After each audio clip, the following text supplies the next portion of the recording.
وذكر فإن الذكرى تنفع المؤمنين.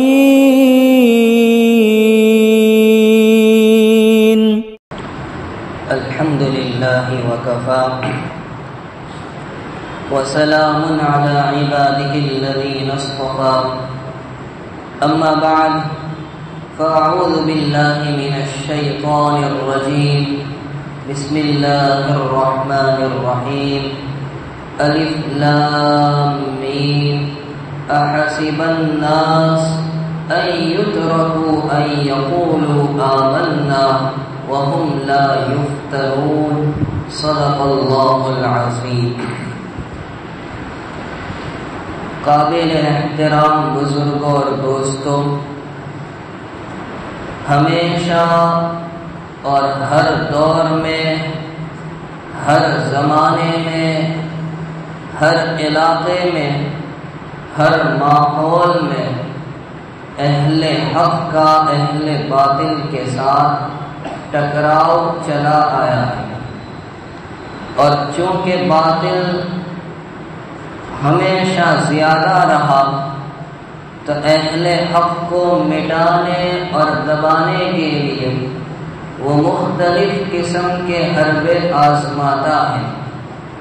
اہل باطل کی جانب سے اہل حق کو جو ناموافق حالات اور پریشانیوں کا سامنا کرنا پڑتا ہے اس کو عربی زبان میں فتنہ کہا جاتا ہے۔ فتنہ عربی زبان کا ایک مختصر لفظ ہے، اصل میں فتنتن ہے، اخیر کی گول تہا بن گئی تو ہو گیا فتنہ۔ عربی لغت کے اعتبار سے فتنے کا لفظ بہت سے معانی میں استعمال ہوتا ہے۔ امتحان، ابتلا، آزمائش، پریشانی، عورت، اولاد، گمراہ ہونا، گمراہ کرنا وغیرہ بہت سے معانی میں فتنے کا لفظ بولا جاتا ہے، لیکن بعد میں چل کر امتحان اور آزمائش کے معنی میں یہ لفظ استعمال ہونے لگا۔ فتنے کو فتنہ کیوں کہتے ہیں؟ تو فتنے کو فتنہ اس لیے کہا جاتا ہے کہ فتنے کے اصل معنی ہے سونے چاندی کو آگ میں تپا کر اس کی پرکھ کرنا۔ تو جس طرح جوہری سونار سونے کو آگ میں تپا کر اس کی پرکھ کر لیتا ہے، اس کے اصلی اور نقلی ہونے کو پہچان لیتا ہے، اسی طرح فتنے کے دور میں بندے کا ایمان پہچانا جاتا ہے کہ کون ایمان والا ہے اور کون ایمان سے خارج ہے۔ اگر ایمان والا ہے تو اس کا ایمان کس مرتبے کا ہے، یہ ساری پرکھ فتنے کے دور میں ہو جاتی ہے۔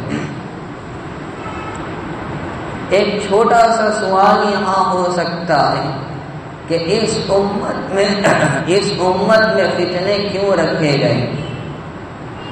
تو ابو داؤد شریف کی ایک روایت ہے، سرور دو عالم صلی اللہ علیہ وسلم ارشاد فرماتے ہیں کہ میری یہ امت مرحومہ ہے، میری امت کو آخرت میں عذاب نہیں، اور دنیا میں میری امت کا عذاب فتنوں اور زلزلوں وغیرہ کی شکل میں رکھا گیا۔ اس حدیث سے معلوم ہوا کہ امت کے لیے بعض فتنوں کا وجود باعث رحمت ہوا کرتا ہے، جس کے نتیجے میں اللہ تعالی آخرت کے عذاب کو ٹال دیتے ہیں۔ سرور دو عالم صلی اللہ تعالی علیہ وسلم نے اپنی احادیث میں فتنوں کے متعلق کئی پیش گوئیاں ارشاد فرمائی۔ میں نمونے کے طور پر چند باتیں پیش کرتا ہوں۔ مسلم شریف کی روایت ہے حضور پاک صلی اللہ علیہ وسلم ارشاد فرماتے بادروا بالاعمال فتنا كقطع الليل المظلم يصبح الرجل مؤمنا ويمسي كافرا ويمسي مؤمنا ويصبح كافرا يبيع دينه بعرض من الدنيا۔ اللہ کے نبی علیہ الصلوۃ والسلام ارشاد فرماتے ہیں کہ ان فتنوں کے آنے سے پہلے نیک اعمال میں جلدی کرو۔ کون سے فتنے آنے سے پہلے؟ جو تاریک، سیاہ اور اندھیری رات کی طرح ہوں گے۔ ان فتنوں کے دور میں کیا ہوگا؟ فرمایا آدمی صبح میں مؤمن ہوگا تو شام کو کافر ہو جائے گا، شام کو مؤمن ہوگا تو صبح تک وہ کافر ہو جائے گا، اپنے دین کو معمولی دنیا کے بدلے بیچ دے گا۔ اب اس حدیث میں دو باتیں غور کرنی ہیں۔ ایک بات تو یہ کہ نبی کریم صلی اللہ علیہ وسلم نے اس حدیث میں فتنے کو تاریک، سیاہ اور اندھیری رات کے ساتھ تشبیہ دی کہ فتنے تاریک اور اندھیری رات کی طرح ہوں گے۔ تو اس کی وجہ یہ ہے کہ جس طرح تاریک اور اندھیری رات میں چلنے والے کو معلوم نہیں ہوتا کہ میں قدم کہاں رکھوں، میں رخ کس جانب کا اختیار کروں، ایسے فتنے آئیں گے جو تاریک اور اندھیری رات کی طرح ہوں گے۔ آدمی کو معلوم نہیں ہوگا کہ میں راستہ اپناؤں تو کون سا اپناؤں، رخ اختیار کروں تو کون سا، کس راہ پر چلوں۔ اور دوسری بات، اللہ کے نبی علیہ الصلوۃ والسلام نے یہ فرمایا کہ صبح میں مؤمن ہوگا تو شام کو کافر، شام کو مؤمن ہوگا تو صبح تک کافر ہو جائے گا۔ اس کا کیا مطلب؟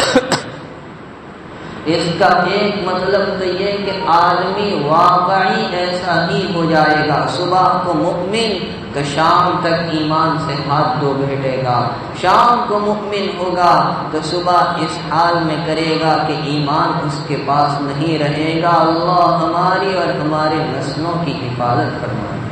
ایک بات تو یہ ہے۔ دوسرا مطلب یہ ہے کہ آدمی کافروں جیسے اعمال کرنے لگے گا۔ تیسرا مطلب یہ ہے کہ ایک آدمی صبح اس حال میں کرے گا کہ جن چیزوں کو اللہ نے حلال قرار دیا تو صبح میں وہ حلال ہی جانے گا، لیکن شام کو انہی چیزوں کو حرام سمجھنے لگے گا، اور جن چیزوں کو اللہ نے حرام کیا تھا صبح میں ان کو حرام ہی سمجھے گا، لیکن شام تک ان کو حلال سمجھ کر استعمال کرنے لگے گا۔ ان کے عقیدوں میں ایسا زبردست انقلاب آئے گا کہ اللہ کی حلال اور حرام چیزوں میں اسے فرق اور امتیاز کرنے کی صلاحیت نہیں رہے گی۔ یہ مطلب ہے اس حدیث پاک کا۔ تو ایک روایت تو فتنے کے بارے میں یہ ہے، دوسری روایت حافظ ابن نعیم نے اپنی الفتن میں نقل کی ہے۔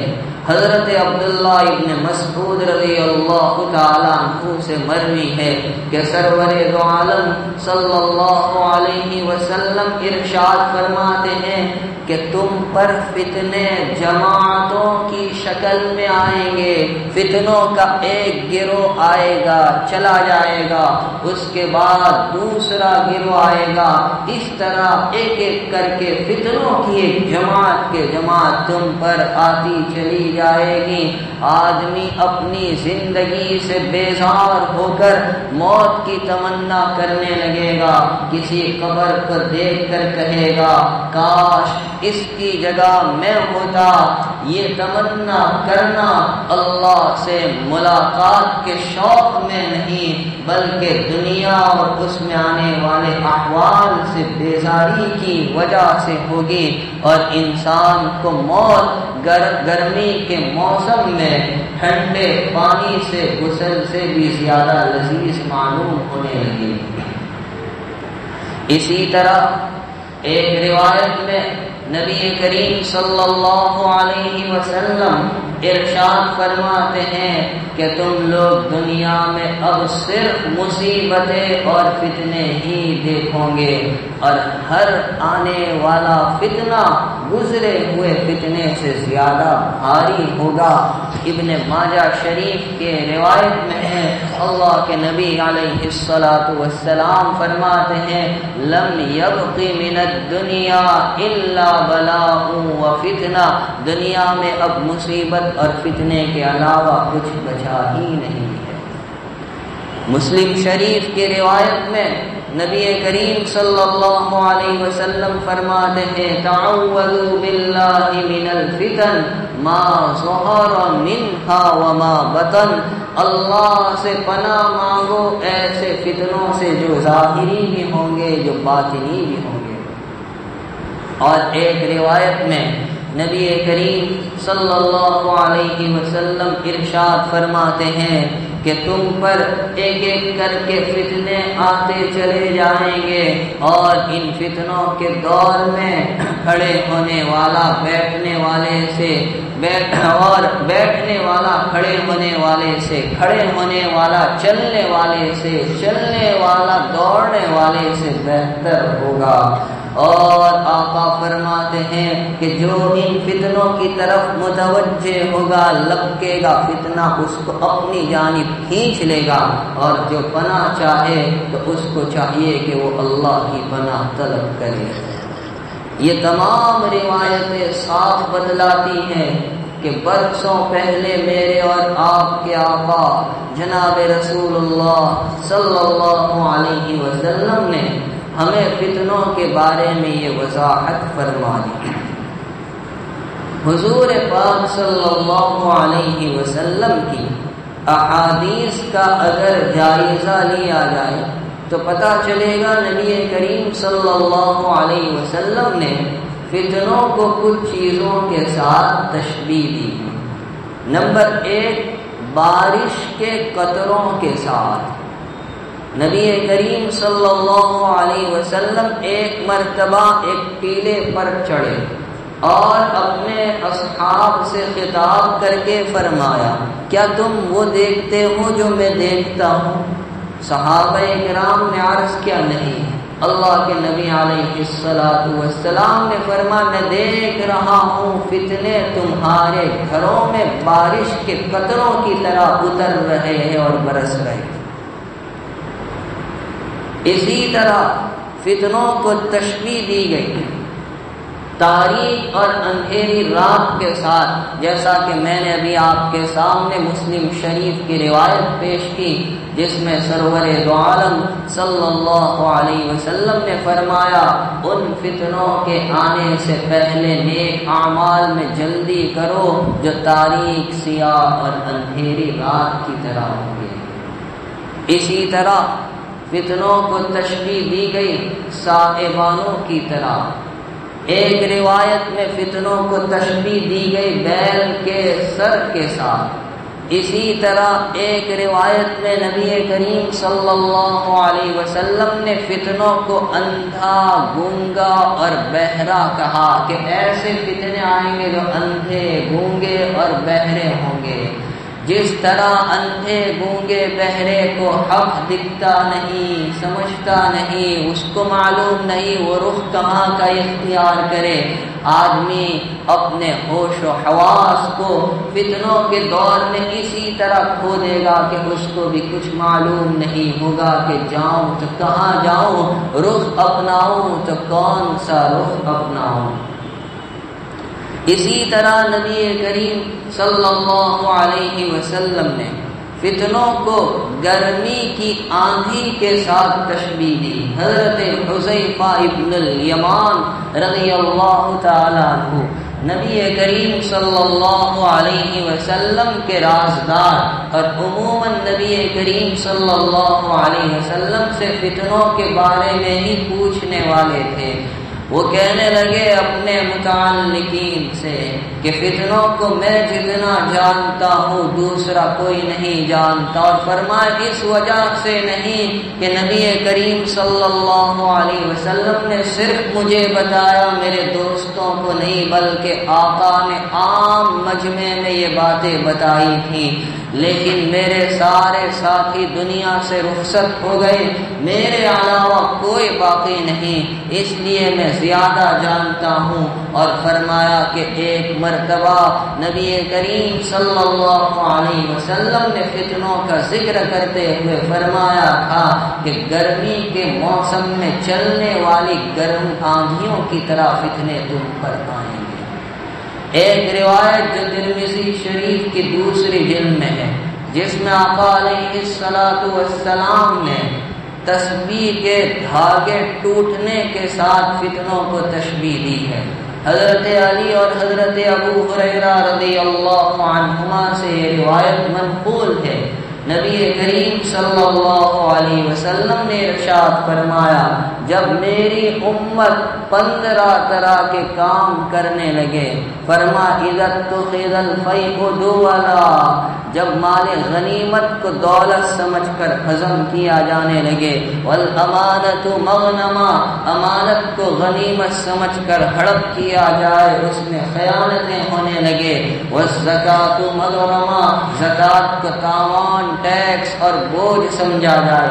پھر 4 علامتیں ساتھ میں بتائی، وَأَطَاعَ الرَّجُلُ أُمَّتَهُ وَأَطَاعَ الرَّجُلُ زَوْجَتَهُ وَعَقَّ أُمَّهُ وَبَرَّ صَدِيقَهُ وَجَفَا أَبَاهُ، آدمی اپنی بیوی کے ساتھ تو اچھا سلوک کرے، لیکن اپنی ماں کے ساتھ بدسلوکی اور نافرمانی کرنے لگے، اپنے دوستوں کے ساتھ اچھا معاملہ کرے، لیکن اپنے باپ کے ساتھ بے ادبی اور گستاخی سے پیش آئے۔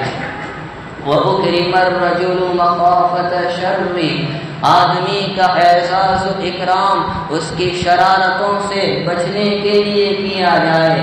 وَارْتُفِعَتِ الْأَصْوَاتُ فِي الْمَسَاجِدِ، مسجدوں میں شور اور آواز بلند ہونے لگے، قوم کا لیڈر اور سردار گھٹیا اور بیکار اور نااہل کو بنا دیا جائے، لوگ شرابوں میں ڈوبنے لگے، مرد ریشمی لباس پہننے لگے، گھروں میں ناچ گانے کی چیزیں عام ہو جائے، اور قوم کے اخیر میں آنے والے لوگ اگلوں کی برائی اور مذمت کرنے لگے، ان پر انگلی اٹھانے لگے۔ آقا فرماتے ہیں اب تم انتظار کرو زلزلوں کی کثرت کا، تم انتظار کرو تیز آندھیوں کے چلنے کا، تم انتظار کرو شکلوں اور صورتوں کے بدل جانے کا، تم انتظار کرو زمین میں دھسائے جانے کا، حالات بلائے اور مصیبتیں فتنے تم پر ایسے آئیں گے جیسے تسبیح کا دھاگا ٹوٹتا ہے اور دانے ایک ایک کر کے گرنے لگتے ہیں۔ تو اس روایت میں سرور دو عالم صلی اللہ علیہ وسلم نے فتنوں کو تشبیہ دی تسبیح کے دھاگے کے ٹوٹنے کے ساتھ۔ اسی طرح نبی کریم صلی اللہ علیہ وسلم نے فتنوں کو تشبیہ دی سمندر کی موج کے ساتھ۔ بخاری شریف کے روایت میں ہے، فاروق اعظم رضی اللہ تعالی عنہ نے حضرت حذیفہ ابن الیمان رضی اللہ تعالی عنہ سے پوچھا کہ میں آپ سے سوال کرتا ہوں ان فتنوں کے بارے میں جو سمندر کی موج کی طرح ٹھاٹے مارتے ہوں گے۔ حضرت حذیفہ ابن الیمان نے فرمایا امیر المؤمنین آپ کیوں فکر کرتے ہو، ابھی تو اس فتنے پر دروازہ پڑا ہے۔ حضرت عمر فاروق رضی اللہ تعالی عنہ نے پوچھا کیا وہ دروازہ کھولا جائے گا یا توڑا جائے گا؟ تو کہا امیر المؤمنین کھولا تو نہیں جائے گا، توڑا جائے گا۔ فرمایا جب ایک بار ٹوٹ جائے گا تو کبھی بند نہیں ہو سکے گا۔ حضرت عمر فاروق رضی اللہ تعالی عنہ نے اپنی فراست سے بتلا دی، اور محدثین لکھتے ہیں کہ وہ فتنوں پر دروازہ خود حضرت عمر فاروق رضی اللہ تعالی عنہ کی ذات بابرکت اور توڑے جانے کا مطلب ہے ان کی شہادت، کہ جب ان کی شہادت کا واقعہ پیش آئے گا تو گویا دروازہ ٹوٹ گیا اور اب کبھی فتنے ختم ہونے والے نہیں۔ تو اس روایت میں نبی کریم صلی اللہ علیہ وسلم نے فتنوں کو تشبیہ دی ہے سمندر کی موج کے ساتھ۔ حضرت شاہ ولی اللہ صاحب محدث دہلوی رحمت اللہ علیہ نے اپنی کتاب حجت اللہ البالغہ میں لکھا اور اسی کو آسان کر کے اس کی شرح رحمت اللہ الواسعہ میں حضرت مفتی سعید احمد صاحب رحمت اللہ علیہ نے لکھا ہے کہ فتنوں کی کچھ قسمیں ہیں۔ ایک فتنہ ہے آدمی کے اپنے اندر کا، جس میں آدمی کے احوال اور عقائد بگڑ جائے، تو یہ فتنہ ہے آدمی کے اندر کا، جس میں اس کے عقیدے خراب ہونے لگے، حق اور باطل کی صلاحیت کو کھو بیٹھے۔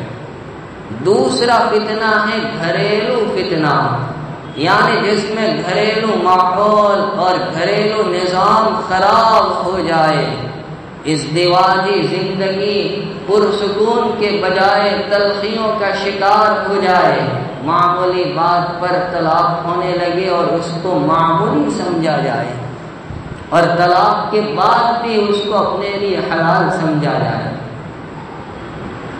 تیسری قسم حضرت نے بتائی کہ حکومت کی جانب سے آنے والا فتنہ جو نااہلوں کے برسر اقتدار ہونے کی وجہ سے آتا ہے۔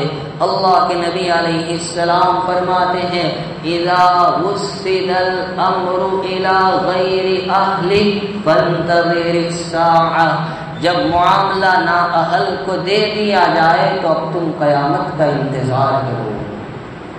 تو یہ تیسرا فتنہ جو حکومت کی جانب سے۔ چوتھا فتنہ وہ ہے جو امت کے علماء، صلحاء اور اتقیاء اور نیک لوگوں کے اٹھ جانے کی وجہ سے آتا ہے۔ میرے بھائیوں، یہ پچھلے 1.5 سال میں ہم نے اپنے اکابر علماء کو کھو دیا۔ اب بھی اگر ہماری آنکھیں نہیں کھلی اور ہم نے اپنی زندگی میں انقلاب پیدا نہیں کیا تو اس سے بڑھ کر ہماری غفلت، سستی اور کوتاہی کچھ نہیں ہو سکتی۔ یہ چوتھا فتنہ ہے جو شاہ ولی اللہ صاحب رحمت اللہ علیہ فرماتے ہیں، جو امت کے صلحاء کے اٹھ جانے کی وجہ سے آتا ہے۔ پانچواں فتنہ ہے عالمگیر فتنہ، جو بدنیتی کا فتنہ ہے۔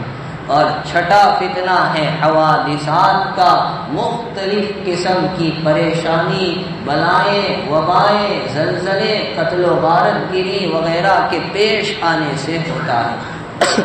یہ 6 طرح کے فتنے شاہ صاحب رحمت اللہ علیہ نے بیان کیے۔ اس وقت ہم جس دور سے گزر رہے ہیں وہ یقیناً نازک ترین دور ہے۔ یہ دور فتنوں کا دور ہے، ایک ایک کے بعد حالات ہم پر آ رہے ہیں، اور اس وقت ہمیں جن فتنوں کا سامنا کرنا پڑ رہا ہے تو وہ کون سے فتنے؟ نمبر 1 ارتداد کا فتنہ۔ یہ بہت سوچنے والی بات ہے۔ آج ہماری ساری توجہ عصری تعلیم کی جانب مرکوز ہو گئی، دینی تعلیم کو ہم نے نظر انداز کر دیا، یہ نہیں سوچ رہے کہ ہمارے بچوں کے عقیدے خراب ہو رہے ہیں۔ تو یہ جو فتنہ ہے، مشکات شریف میں روایت ہے، کتاب العلم میں اللہ کے نبی علیہ الصلوۃ والسلام نے 3 پیش گوئی فرمائی۔ فرمایا یوشک ان یأتی علی الناس زمان لا یبقى من الاسلام الا اسمه ولا يبقى من القرآن الا رسمه مساجدهم عامرة وهي خراب من الهدى۔ قریب ہے کہ ایسا زمانہ آئے کہ اسلام صرف نام کا باقی رہ جائے گا، قرآن کے حروف باقی رہ جائیں گے، پڑھنے والا کوئی نہیں ہوگا، اور مسجد خوب شاندار اور عالی شان بنے گی لیکن وہ ہدایت سے خالی ہوگی۔ یتیم پیش گوئی 1400 سال پہلے میرے اور آپ کے آقا سرور دو عالم صلی اللہ علیہ وسلم نے فرمائی تو ایک فتنہ ہے ارتداد کا فتنہ۔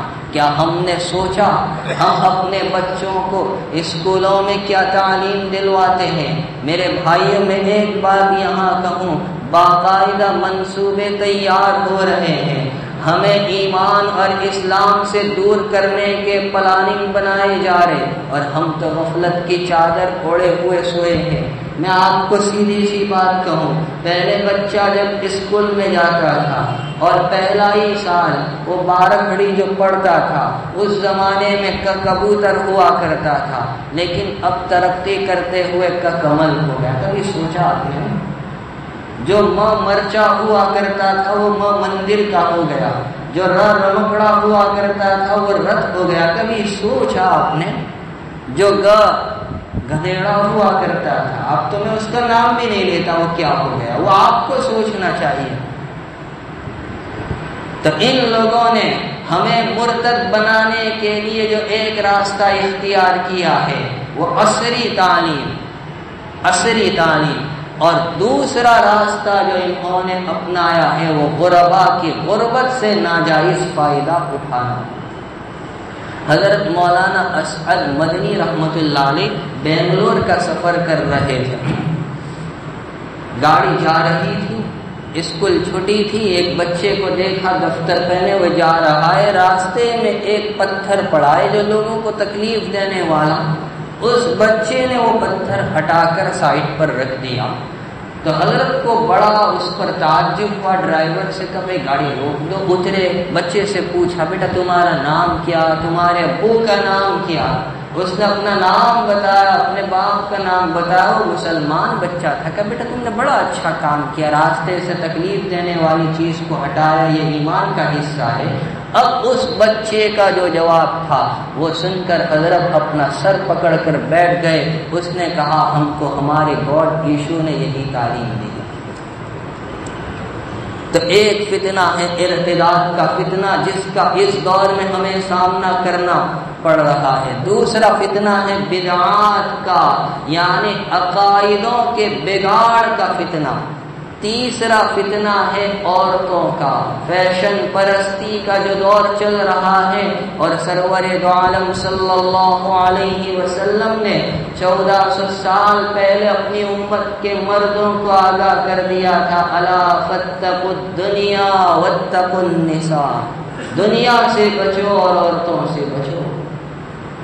لیکن آج فحاشی اور عریانیت اس قدر عام کہ مسلم شریف کی وہ روایت بالکل سامنے آ رہی ہے کہ عورتیں کپڑا پہننے کے باوجود برہنہ ہوگی، خود بھی تباہی کے لیے اور اوروں کو بھی جہنم میں جھونکنے کا سبب بن رہی ہے۔ تو ایک فتنہ عورت کا، ایک فتنہ مال و دولت کی ریل پیل۔ آقا نے فرما ان لکل امت فتنہ وفتنۃ امتی المال، ہر امت کے لیے ایک فتنہ اور آزمائش کی چیز ہوا کرتی ہے، میری امت کا فتنہ اور میری امت کی آزمائش مال کے ذریعے ہوئی۔ ایک فتنہ ہے اولاد کا، انما اموالکم و اولادکم فتنہ، قرآن کریم نے اولاد کو بھی فتنہ کہا۔